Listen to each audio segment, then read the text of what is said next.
Bonjour et bienvenue dans votre émission quotidienne qui parle de foot, sport web. Aujourd'hui on va parler du Napoli qui a gagné 4-2 hier soir contre Gênes. Alors faut-il croire à un Napoli en Coupe d'Europe la saison prochaine? C'est la question que l'on se posera. On parlera aussi du débat proposé par France Football aujourd'hui. Lyon, incapable d'enchaîner 3 succès en Ligue 1, peut-il espérer de finir sur le podium? C'est la question que j'essaierai également d'y répondre. Et puis on verra aussi le Blizzard avec toutes les actualités foot d'Europe et notamment de Ligue 2. C'est Foot Sport Web, bienvenue à tous.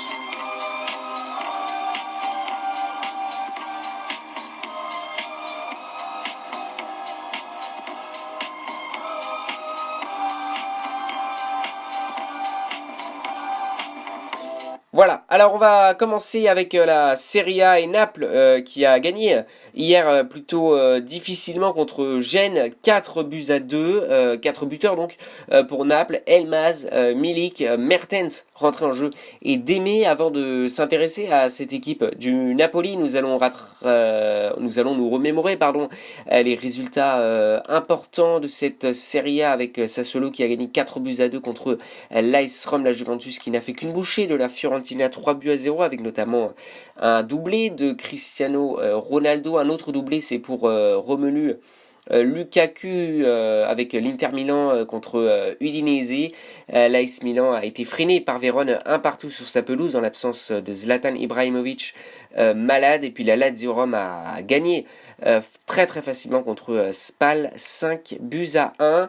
Le classement de la Serie A après 22 journées, la Juventus est première avec 54 points, 3 points d'avance sur l'Inter de Milan et 5 sur la Lazio. Le Napoli est 10e avec 30 points, égalité avec Vérone, 9e justement, le Napoli, 10e actuellement en Coupe d'Europe la saison prochaine.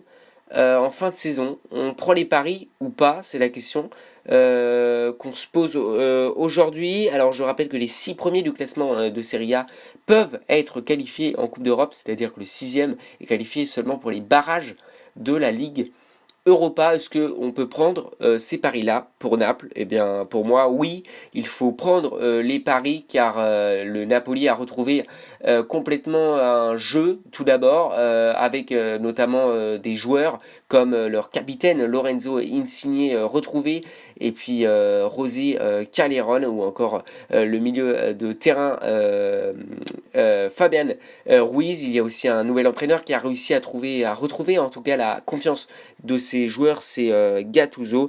Et puis bien évidemment Naples a retrouvé un élan sportif, surtout avec la victoire contre la Juventus de Turin 2-1. C'était le week-end dernier, je le rappelle.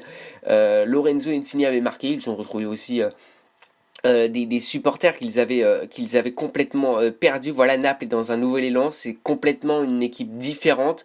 Je pense même que ce Napoli-là peut causer des problèmes au FC Barcelone en Champions League cette saison. Alors oui, je pense qu'il faut prendre les paris au moins pour une place en Ligue Europa la saison prochaine. Après, ça va être dur d'aller viser le podium car on voit bien que la Juventus Turin, l'Inter de Milan et la Lazio Rome sont facilement devant. Donc voilà, pour moi, il faut prendre les paris. Naples peut tout à fait réussir à remonter ce classement et à finir au moins dans les 6 premiers. Voilà, on passe maintenant au Blizzard avec le Tour d'Europe et tout d'abord le grand match nul, c'est entre Grenoble et Le Havre, un partout entre les deux formations au terme d'une rencontre disputée où Le Havre a fait preuve d'efficacité en ouvrant le score par Thiaré. Grenoble obtient le point du nul grâce au penalty transformé par Bennett en fin de partie.